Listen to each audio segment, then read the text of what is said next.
Hello అండి, welcome back to Vihaan విద్యా vlogs. మేము కృష్ణాష్టమి రోజు చిలుకూరి బాలాజీ టెంపుల్కి వెళ్ళామండి. ఇది అక్కడ తీసిన వీడియోనే. బయట కాళ్ళు కడుక్కొని ఇలా కాస్త ముందుకు రాగానే ఇక్కడ కొబ్బరికాయలు, తులసిమాల, పూలు అవన్నీ అమ్ముతున్నారు. మేము కూడా కొబ్బరికాయ, తులసిమాల, పూలు అవన్నీ తీసుకొని ముందుకు రాగానే ఇక్కడ ఒక అతను అందరికి బొట్టు పెడుతున్నాడు. ఎలా అంటే వెంకటేశ్వర స్వామి నామాల్లాగా బొట్టు పెడుతున్నాడు. ఇక్కడ అందరం బొట్టు పెట్టించేసుకున్నాము. అక్కడ నుండి ముందుకు రాగానే లెఫ్ట్ సైడ్లో మరో ఎంట్రన్స్ ఉంటుంది. ఇది అదే ఎంట్రన్స్ అండి. ఇక్కడ నుండి ముందుకు చూసుకోవచ్చు మనము. క్యూ లైన్స్ చాలా ఉన్నాయండి. కాకపోతే క్యూ లైన్స్లో నిలబడే అంత రష్ అయితే ఏం లేదు. నేను చాలా రష్ ఉంటుందేమో అనుకున్నాను, కాకపోతే అంత ఎక్కువగా అయితే ఏం లేదండి. ఇక్కడ వచ్చేసి ఇంకాస్త ముందుకు వెళ్ళగానే రైట్ సైడ్లో మరో ఎంట్రన్స్ ఉంటుంది. ఇక్కడ మీరు చూసేయచ్చు, అందరూ చాలామంది ప్రదక్షిణ చేస్తున్నారు వాళ్ళు మొక్కుకున్న దాన్ని బట్టి. ఇక్కడ పక్కనే బోర్డు ఉందండి, వీడియోస్ ఏం తీయొద్దు అని చెప్పేసి, అందుకోసం లోపల ఏం వీడియో తీయలేదు. ఇది వచ్చేసి గుడి నుండి బయటకు వచ్చాక శివాలయం ఉంటుందండి పక్కనే. అక్కడ శివాలయంలో పిల్లలందరికీ పెన్స్ ఇస్తున్నారు. ఓన్లీ స్టూడెంట్స్కి మాత్రమే ఇస్తున్నారండి, వేరే వాళ్ళకి ఇవ్వట్లేదు.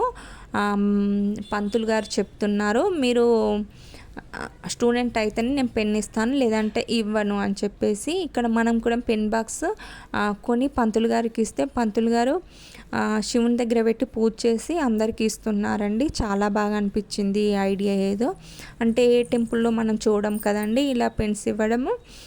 పిల్లలు కూడా చాలా హ్యాపీగా ఉంటున్నారు ఆ పెన్ ఇవ్వగానే.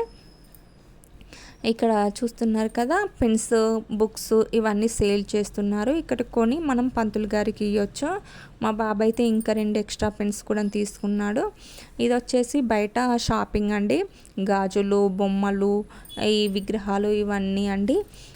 నేనైతే ఒకటి విష్ణుమూర్తిది విగ్రహం తీసుకున్నాను. విష్ణుమూర్తి ఎలా అంటే పాము కింద పడుకొని ఉంటాడు కదా, ఆ విగ్రహం తీసుకున్నాను. చాలా బాగుందండి.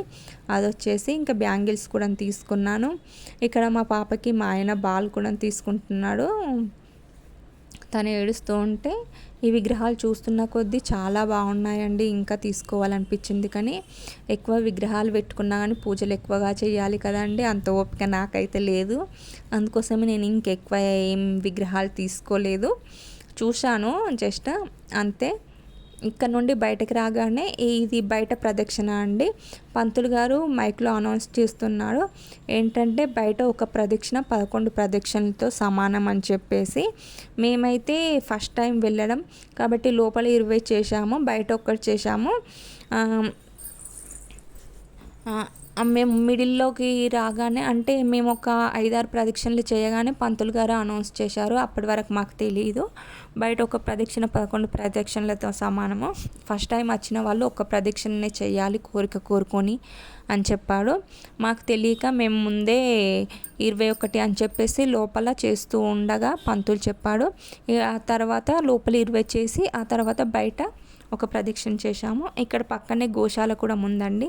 ఇది గుడి బయట వెనకాల నుండి ఇలా వస్తున్నామండి. ఇది వెనకాల అన్నట్టు. ఇక్కడ నుండి ముందుకు వచ్చేస్తుంది మళ్ళీ.